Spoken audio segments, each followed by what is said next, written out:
A new partnership of nations has begun, and we stand today at a unique and extraordinary moment. The crisis in the Persian Gulf, as grave as it is, also offers a rare opportunity to move toward an historic period of cooperation. Out of these troubled times, our fifth objective, a new world order, can emerge, a new era, freer from the threat of terror, stronger in the pursuit of justice, and more secure in the quest for peace. An era in which the nations of the world, east and west, north and south, can prosper and live in harmony. The kind of occasion where the crisis calls into question old certainties and minds are more open to change. These are very special moments, and they are not happening every day. We have to understand that it's really one of those moments where there is some higher plasticity, and then when we can make a real change.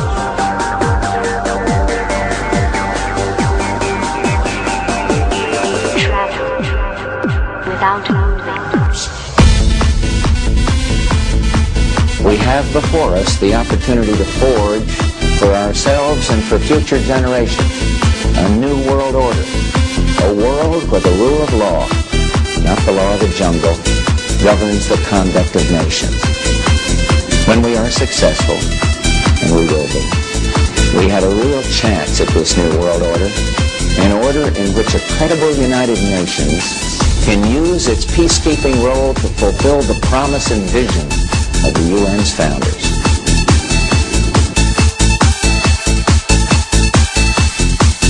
It is a big idea, a new world order, where diverse nations are drawn together in common cause.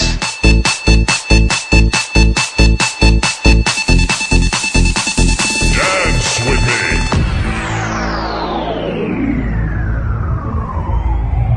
Hasta la vista, baby.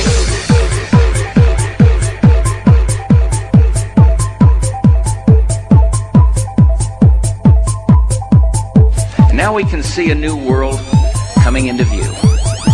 A world in which there is a very real prospect of a new world order. In the words of Winston Churchill, a world order in which the principles of justice and fair play protect the weak against the strong. A world where the United Nations, freed from Cold War stalemate, is poised to fulfill the historic vision of its founders.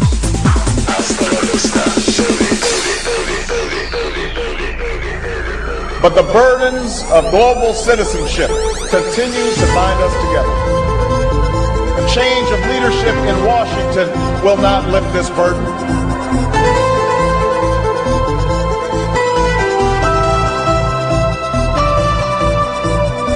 All these new challenges are bringing together about the biggest restructuring we have ever seen, not just of the global economy, but of the global order as a whole.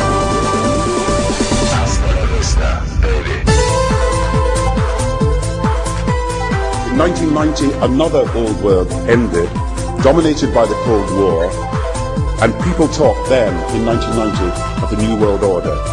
What they actually meant then was a new political order.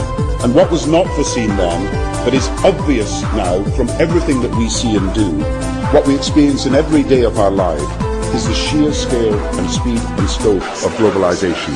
And it's only now that we can begin to understand that the world order that globalization brings and what it's going to look like, it's driven forward now not just by the balance of military strength, the Cold War times, or ordinary political power. It's being driven forward by a seismic shift in economic power that we see around us. But what does the New World Order mean for countries like ours who are looking to succeed?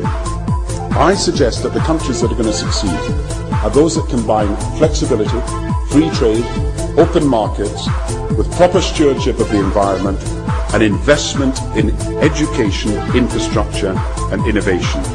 And the question for us is how we meet and master all these challenges to ensure that Britain enhances its competitiveness in the process and realizes what I believe is our destiny, of success in this new world order. So, in conclusion, ladies and gentlemen, a new world is emerging. It is a new world order with significantly different and radically new challenges for the future. Hasta la vista, baby.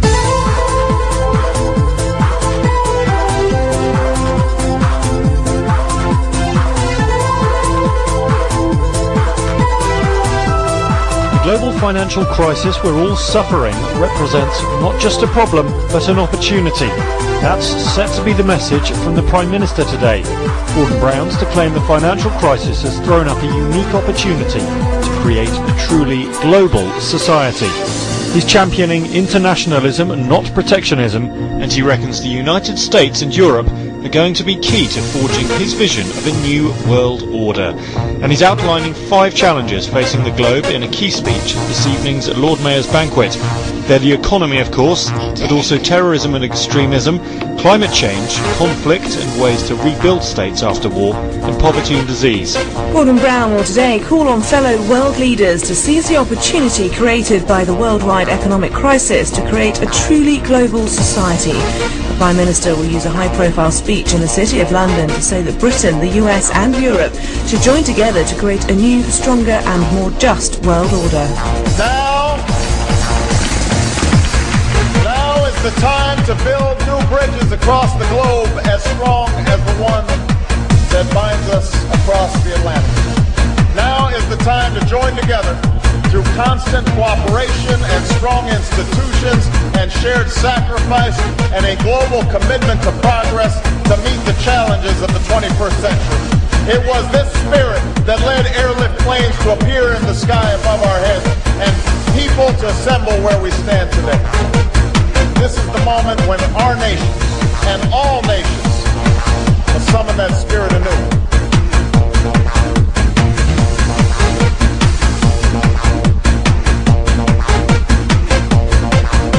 Dear friends and colleagues, saying goodbye is never easy.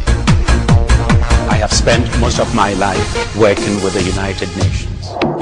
If we could create NATO to face down the Soviet Union, we can join in a new and global partnership. But my country and yours have a stake in seeing that NATO's first mission beyond Europe's borders is a success. It has been an extraordinary privilege to serve as Secretary General these last 10 years.